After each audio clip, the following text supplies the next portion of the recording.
The 80th character has joined Tacticus as Lucien, the Death Company intercessor, comes in as the third Blood Angel. Today we'll look at whether they should be joining your team or just left to go insane.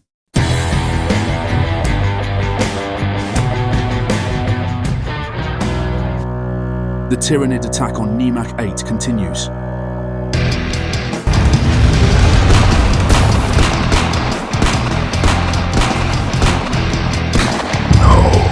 The black rage takes me. Traitors to the throne, die by the angel's blade. Lucien, what are you doing? Foul heretic filth, the Emperor will flay your soul. You speak of shedding the crimson armor of brotherhood to don the black of duty, but it is the black of rage that you shall wear when the darkness comes for you.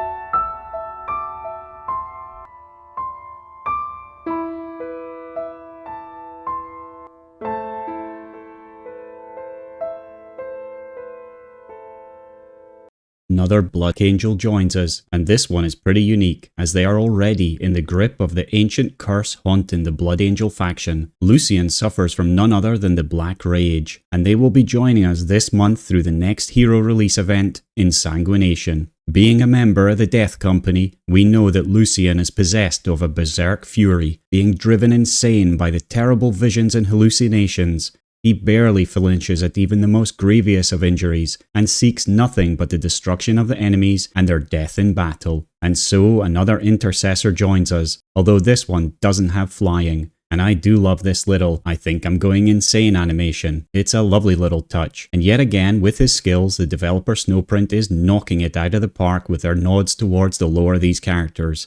He has a pretty standard set of Imperial traits, nothing too unique, but whether he's useful or not is something to be questioned. So let's look together. As always in this series, we're going to take a look at 3 different things: how long it roughly takes to level him up to Diamond 3 when compared to other characters, his traits and general usefulness, how good he is in legendary events, and I won't be looking too much into his usefulness in guild raids or tournaments, as I leave that to our other wonderful content creators. So let's dive right in. Lucien is opened in exactly the same way as Metanio was. On Sunday the 8th of September, the character release event Insanguination starts. It sees you collecting red thirst points by completing missions, which are then converted into sanguine blood drops. These allow you to open sanguine chests, which have insanguination shards and other goodies within them. These shards can then be used to unlock and level up Lucien. You can see the missions on screen now. The only difference from the previous hero release events is that you only play 4 arena battles rather than 5 arena battles. I think this was also the case for Metanio too, but I had missed noting it at the time. If you need help with these missions and getting the best possible start, then definitely check out my beginner's guide to character events, which is linked in the description below. Basically, if you play through the tournament arena and spend 110 blackstone per day, we will definitely be able to pick up Lucien at Epic 1 level without the need to purchase any additional packs. And this should be a lot easier this time around, as you'll be playing through the Space Marine 2 crossover event to unlock Lieutenant Titus at the same time. So it's kind of a 2-in-1 deal this time around. And in the meantime, if you want to earn some free blackstone to help you on your way,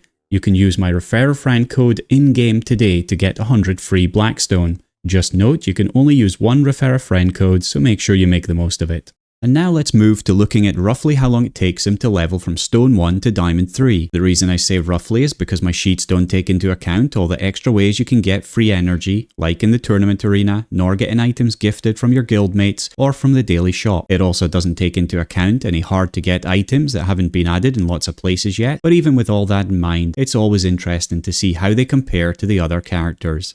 And this character comes in setting a new level of easiness, as they are in 80th position, right down at the bottom as the easiest character to level. He only takes 33 days to go from Stone 1 to Diamond 3. It really looks like these new characters are just going to get easier and easier. And we can see all of that over on the right hand side of the graph. It takes Lucien 3 days to go from Stone 1 to Bronze 1, another 2 days from Bronze 1 to Silver 1, 5 days to Gold 1, 11 days to Diamond 1, and then 12 days to Diamond 3, which of course adds back up to the total of 33 days.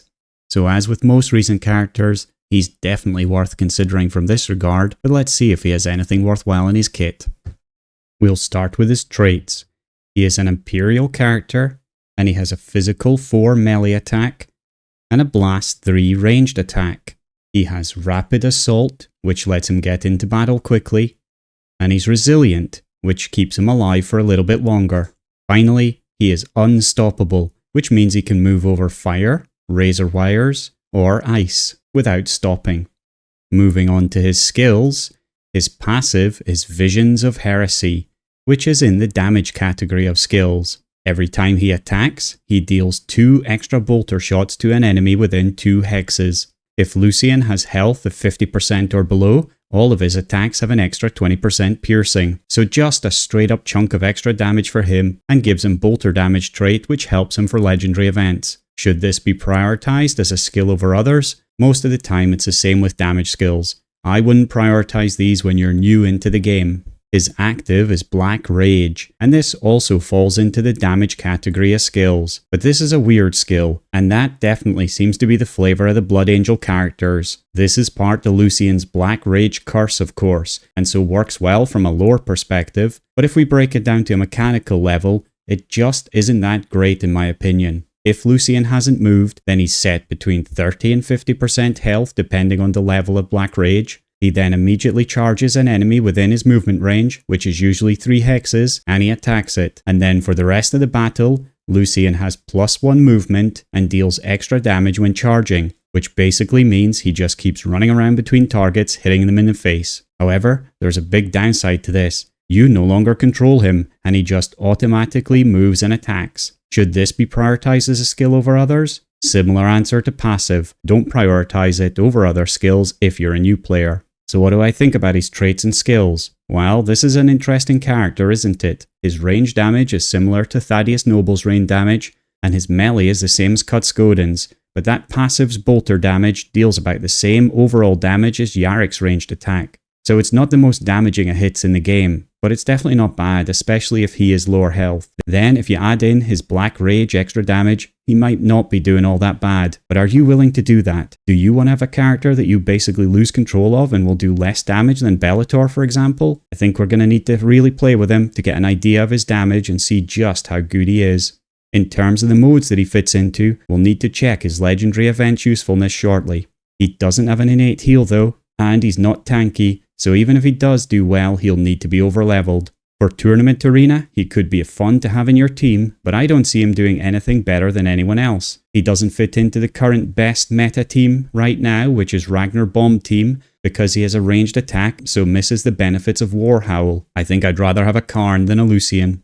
In guild raids, it's a similar deal. He's never going to be replacing any of the characters in the current best teams. In guild wars, I wouldn't want a defense character that halves his own health and then runs quickly into the enemy. And in attack, I wouldn't want to particularly be using someone that I don't have control of. So I think it really comes down to exactly how much damage he deals.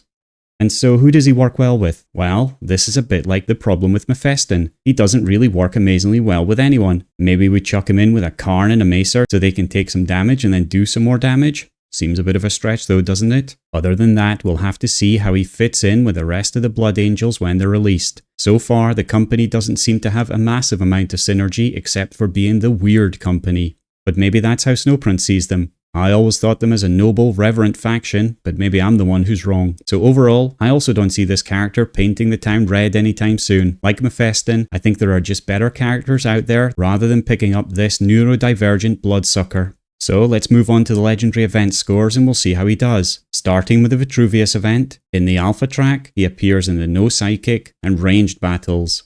In the beta track, he appears in the bolter, no infiltrate, and no summons battles. He doesn't appear in the gamma track because there's no Imperials allowed, and so he finishes on a not bad score of 300. 400 is my cutoff for a good score in this event, so he does not bad. Moving to the Karn event, he doesn't appear in the alpha track because this is no Imperials as well. In the beta track, he appears in the minimum 3 hits, no Terminator armor, and no big target battles. And in the gamma track, he appears in the no mechanical, physical, and no flying battles. And that means he finishes with a total score of 280 points. Again, not the best, but not the worst as well. Finally, moving to the Mephiston event, in the alpha track, there's no Imperials allowed. In the beta track, he appears in the physical, no big target, and minimum 3 hits battles. and in the Gamma track, he appears in the ranged, no mechanical, and minimum 3 hits battles.